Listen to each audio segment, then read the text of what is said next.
નમસ્કાર મિત્રો, સ્વાગત છે તમારું આપ સૌની સિયારી ચેનલ ગુજરાતી સાહિત્ય વિદ નિકુંજ યુટ્યુબ ચેનલમાં. હું નિકુંજ પરમાર આપ સૌનું તહે દિલથી આજના વિડીયોમાં સ્વાગત કરું છું. મિત્રો, ગુજરાત રાજ્યના પેન્શનના પેન્શનમાં આજ તારીખ 14/7/2024થી આટલો વધારો થયો જાહેર. સંપૂર્ણ માહિતી જોઈ લેજો મિત્રો. જો તમે ગુજરાત રાજ્ય એટલે કે મુખ્યમંત્રી ભૂપેન્દ્ર પટેલની સરકારના પેન્શનધારક છો, નિવૃત્તિ કર્મચારી છો, તમારા માટે આજનો આ વિડીયો ઉપયોગી બનશે. જો તમે એક પેન્શનધારક છો અથવા તમારા પરિવારમાં કોઈ પણ સભ્ય પેન્શન મેળવે છે તો તેમના માટે આજનો આ વિડીયો ઉપયોગી બનશે. આપણી આ ચેનલ પર સરકારી કર્મચારી, નિવૃત્ત કર્મચારી, પેન્શનધારક બાબતે હર એક અપડેટ મળતી રહેશે. તો આપણે આ ચેનલને સબસ્ક્રાઈબ કરી લેજો અને બેલ આઇકન બટન દબાવવાનું ભૂલશો નહીં મિત્રો. તો ચાલો જાણીએ વિગતવાર માહિતી. તો પહેલાં વાત કરીએ ડીએ વધારો સમાચાર અપડેટમાં. 8મા પગાર પંચ અહેવાલ હજુ બાકી છે. પરિણામે કેન્દ્ર સરકારના કર્મચારીઓમાં ડીએ વધારા અંગે ચર્ચા ચાલી રહી છે. શ્રમ રોજગાર મંત્રાલય લેબર બ્યુરોને એક નવો અહેવાલ બહાર પાડ્યો છે, જેમાં ડીએ વધારો નક્કી કરતી વખતે વિચારણા કરવામાં આવશે.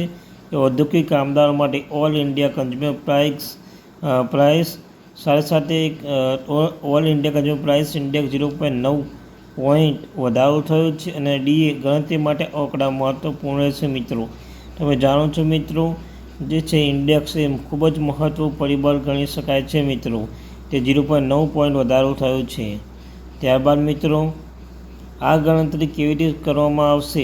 ડીએ વધારો ગણતરી સૂત્રમાં એપ્રિલ મહિનામાં એસસીપીઆઈ ડેટા અનુસાર ડીએમાં ઓછામાં ઓછા 3% વધારો શક્ય છે અને હવે મે મહિનામાં આંકડો બહાર આવ્યો છે, તેથી તેમાં ફેરફાર માટે બહુ ઓછો અવકાશ છે. માર્ચની તુલનામાં એઆઈસીપીઆઈડબલ્યુ 0.8 પોઈન્ટ વધીને 149.90 થયો હતો મિત્રો. અને ફેબ્રુઆરી આ આંકડો 148.50 અને જાન્યુઆરી 148.60.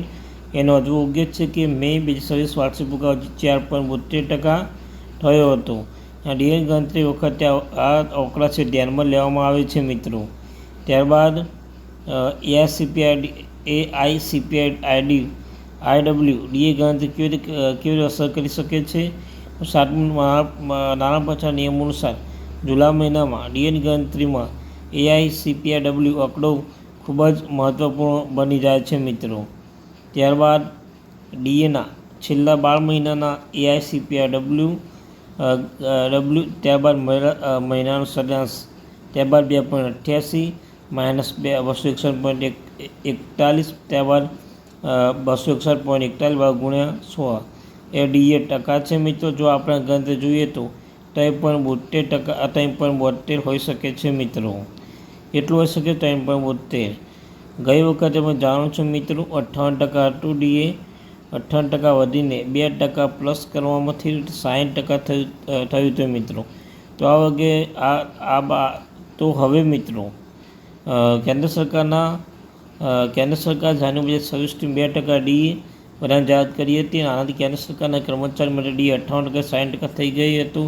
જોકે આ વખતે ડીએ 3% વધારો કરવામાં આવશે, 63% સુધી પહોંચી શકે છે.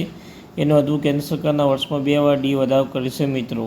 પહેલો ડીએ વધારો હોળીની આસપાસ કરવામાં આવે છે, ત્યારબાદ હોળીની આસપાસ કરવામાં આવે છે, જ્યારે જુલાઈમાં ડીએ વધારો સામાન્ય દિવાળીની આસપાસ જાહેર કરવામાં આવે છે મિત્રો.